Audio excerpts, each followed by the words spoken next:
Greetings man-things to the 41st millennium, or perhaps a few fellow Skaven popping in to see what a rival clan is up to. You've stumbled across the Imperium of Rat, a project I've decided to share, and more importantly, how you can join me in bringing the Skaven into the setting of Warhammer 40,000. Although this video will start off at the simplistic end of the kit bash, the models you see will be growing in complexity, ranging from a simple Guardsrat you're seeing here today should you decide to stick around, all the way to Retillan Rough Riders and the Hell Pit Knight.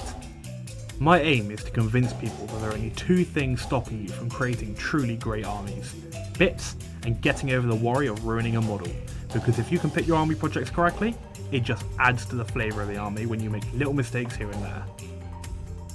None of the tools, models or skills shown during the vast majority of this project are particularly specialised, particularly hard to learn, and frankly the first couple can be completed by nearly any hobbyist no matter what skill level. When it comes to the army, I have three general aims. One is WYSIWYG. I need to make sure that the army is clear and visible to everyone who plays against it. When it comes to 40k, I play a fair bit, and specifically with this army. So I want to make sure that I'm not confusing or making any issue with any people that I play with, regardless of location, be it with friends, be it a tournament, whatever. The next one is going to be no third party or 3D printed model parts. Although I highly recommend it for a lot of people for monetary reasons, for ease of access and just pure creativity, I don't personally like using them just because it limits some of the places I can take it. So if I wanted to bring it to a Games Workshop shop, then, well, I'm out of luck. So I'm specifically bringing no third party, no 3D printed. The third one is one that I'm constantly working on and trying to sort out, and that's the good balance between Skaven and the army they're being turned into. So I have a bit of a struggle with this when it comes to, for example, Astra Militarum vehicles. How do you make that Skaven-y? And I'm working on it, and I've actually got some projects coming up in the future, specifically to how to make a better version of the first ones I made. Now, Imperial Knights. Now, there's some good options there, you know, add a bit of Warpstone, add some of this, add some of that, but overall, it's a bit more difficult with vehicles, and that's something that will be growing together if you stick around for the project long term. Now, with the rough outline of the goals of the project and what I plan to do in the future overall, let's get into the first kit bash. It's going to be the Guardsrat. It's the simplest of all the kit bashes, but that's mainly because you're going to be making about 120 of them if you want a reasonable sized army. So, let's begin. Right, so first of all, we're going to get ourselves a clan wrap body. All of them work perfectly fine, the scale is the same, the pose, although some rejigging is needed, perfectly fine. But the arm is moulded to the torso, so that will need removing at a later date. The lasgun though is taken from the Acadian infantry set that has now been replaced by the Acadian shock troop set, so we are not using the most up to date here, but they're quite cheap on eBay. Then we will need to get hold of an arm that matches that. It will take some finesse to find which arm matches which with the position of the wrap, and then a 25mm base.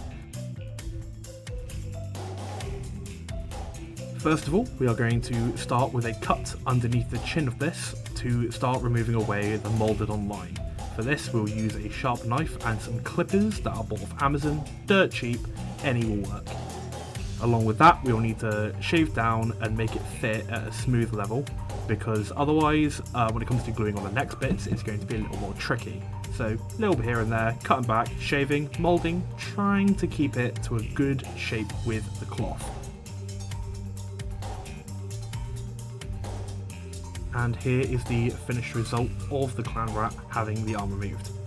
Next, we're going to do a little bit of tidying up on the gun arm, a little bit of filing off, just make it look neat because in the future it will make it easier. Then we want to see if that arm fits the torso correctly. We've tried a few different ones, probably should have cleaned up after we found the correct one, but all of which work pretty well. One issue we did arrive is with this specific arm setup. The lower cloth bit of the hood around the head is blocking the arm from fitting properly, so that will then need removing, as we will do here.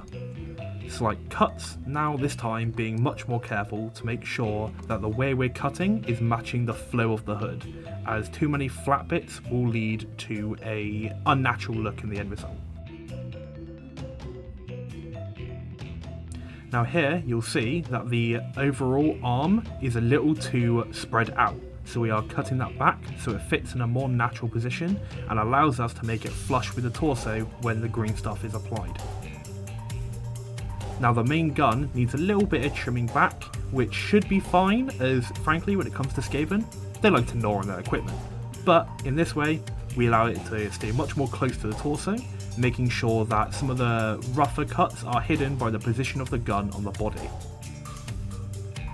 And that fits much better, as you can see here. Next we are getting some green stuff. This typically works best due to the flexibility of the end result, allowing a little bit more stretch and less damage when you pick up the model or drop it by mistake, which happens quite a lot when dealing with Horde. We are going to lengthen it, cut it into small little bits, and we are going to fill in the ball joint on the torso of the model. Now, I like to keep the green stuff a little bit tacky, that way it allows you to apply the arm to the body and keep measuring it with the fit of the second arm without having to permanently glue it in place. Now, the arm I picked up does actually work quite well, but as you can see, the wrist will need slight adjustment just to make it fit more flush with the arm. Now we've worked out that the arm fits, at least the gun arm, we are going to glue that directly onto the slightly tacky green stuff. This shouldn't cause any real particular issue, I've never had any in the past, but it allows us to properly trim back and measure the secondary arm, which will be applied shortly. Next we are going to take the secondary arm, trim off some of the edge seams that are left after the moulding. We are going to want to check how that will fit to the arm, cut the wrist back just a little bit, and keep measuring into a flush fit and glue it in place. And we've got the base model completed. Now, roughly checking the base and at this time realising I've got the wrong sides, there are a lot of gaps just between the shoulder and the torso. So we're using some of that leftover green stuff we made earlier to fill in the gaps. There are two ways of doing this, depending on the torso of the model. In this one, I'm going for a slightly smoother green stuff finish, but another option is in the more exposed back section, applying it in a rougher area to make sure that there is a fur-like effect. And here we have the completed Guardsrat.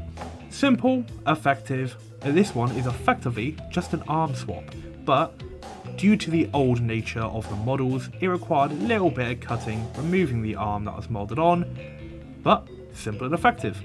I can bust out quite a lot of these. I can probably do about 20 in an hour when it comes to just sitting down and getting it done. That allows it for a nice, smooth Horde army, without too much issue while keeping them unique. And that's it for this video.